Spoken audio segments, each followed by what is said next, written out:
घर कोई ठवला घर कोई ठवला गावला करवला पिया हो घर कोई ठवला तय मन कैला पिया हो तय मन कैला पिया हो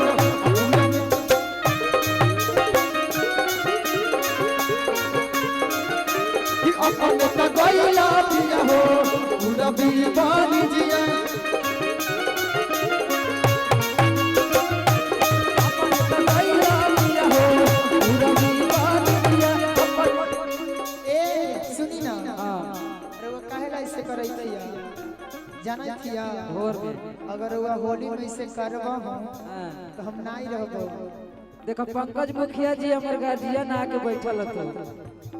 और मुखिया जी के लिए कहबो भैया थोड़ा सा चेंज कर दो भर दिन भोर हल और बबीता जी इतना बढ़िया गाते हैं कि हम इनका साथ मतलब गा नहीं सकते। नहीं सब पूर्वी हो या कोई फैन है इनका हम। और मुखिया जी पंकज मुखिया जी आए हैं कुछ दिन पहले मुखिया जी के घर पर गए बहुत मान सम्मान मिला और भोर में थोड़ा सा चलता फिरता हो जाए कि मत मारा नैनवा से बान मुखिया जी अरे मत मारा नैनवा से बान मुखिया जी कैमरा फोटो लिखे ना बबीता जी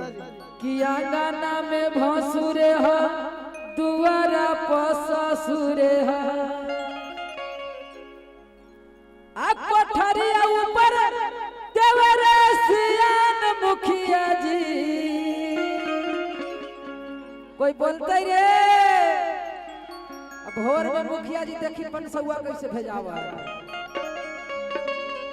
तमत मारा नैना वसे बान मुखिया जी मत मारा नैना वसे बान मुखिया जी मत मारा नैना वसे बान मुखिया जी ए बाबा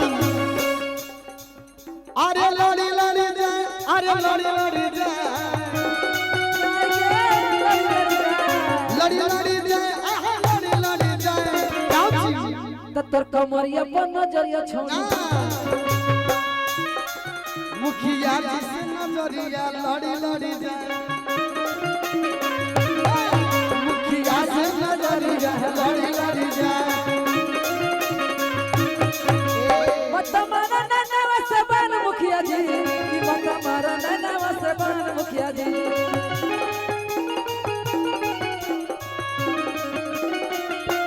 हेलो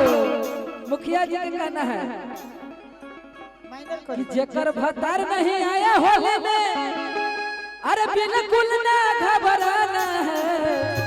प्रिया है ना बबीता जी अभी आइए अरे जेकर भतार नहीं आया होली में अरे बिल्कुल ना घबराना है पंकज मुखिया जी का आदेश है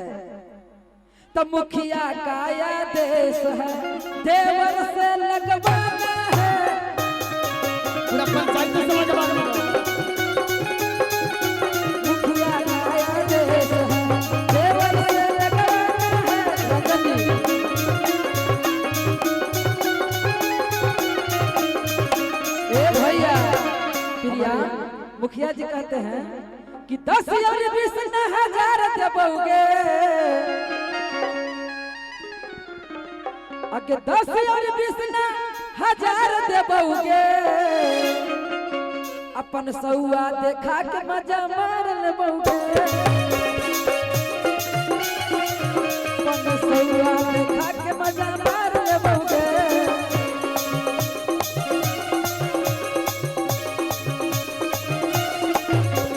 तुमको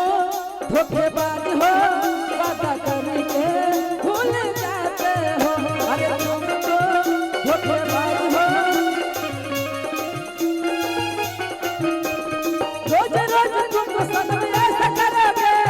मैं जरूर उठ जाऊंगी तो आह भरोगे अरे तुम भी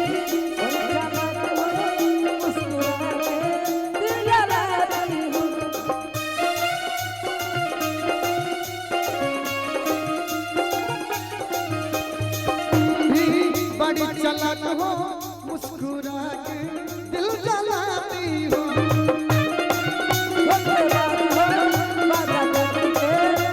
हेलो